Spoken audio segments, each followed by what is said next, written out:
শিব সত্য, শিব সুন্দর, যার পরনে বাগ্রচর্ম, হাতে ত্রিশূল, জটাতে চন্দ্র বিরাজমান, তার অঙ্গে রুদ্রাক্ষের মালা ও সঙ্গী সাথী ভূতপ্রেত ও বাহন হলো নন্দী নামক এক বলদ, যে ছাই ভস্ম মেখে থাকে। ধুতুরা ফুল যার প্রিয়। একদিন গৌরী বলে, 3 লোকের স্বামী তুমি কেন এরকম ভাবে থাকবে? তোমার স্ত্রী পুত্রদের প্রতি কর্তব্য পালন করা উচিত। সব দেবতারা বড় বড় মহলে থাকে, আমি এক কুটিরে বাস করি। তখন গৌরীর অনুরোধে একটা সোনার মহল তৈরি করে গৃহপ্রবেশের জন্য বিশ্বসর্বা ব্রাহ্মণকে পুজো করতে ডাকেন। পুজো সম্পন্ন হলে শিব বলেন, আমি সন্তুষ্ট হয়েছি, বলুন কি দক্ষিণা দেব?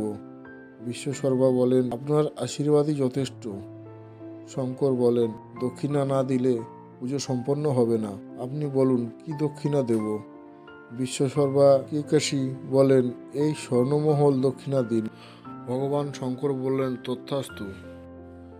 পার্বতী তখন ক্রোধে ফেটে পড়েন, বলেন, বিশ্বসর্বা ও কেকশীকে, আমার মহল নিয়েছিস, তুই এটা ভোগ করতে পারবি না, তোর কুল নষ্ট হবে, তুই শান্তিতে থাকতে পারবি। তখন মাতা কেকশী তার পুত্র রাবণকে বলেন, পুত্র, আমি লোভে পড়ে অনর্থ করেছি, গৌরীর অভিশাপে লঙ্কা ধ্বংস হবে, এটা থেকে বাঁচার উপায় তুই কৈলাসকে এখানে নিয়ে আয়।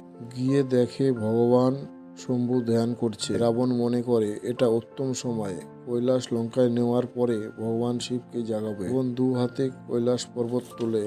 তখন শিবের ধ্যান ভঙ্গ হয়ে যায় এবং সে হাঁটুর চাপে কৈলাস পর্বতকে যথাস্থানে রাখে, তাতে রাবণের 2 হাত চেপে যায়। সেই যন্ত্রণায় চিৎকার করে। তখন নারদ মুনি তার কাছে এসে বলে, শিবের ক্রোধ থেকে তোমাকে শিব বাঁচাতে পারে। রাবণ বলে, আমার 2 হাত আটকে আছে, কি করে করব পুজো? নারদ বলে, ভজন করো।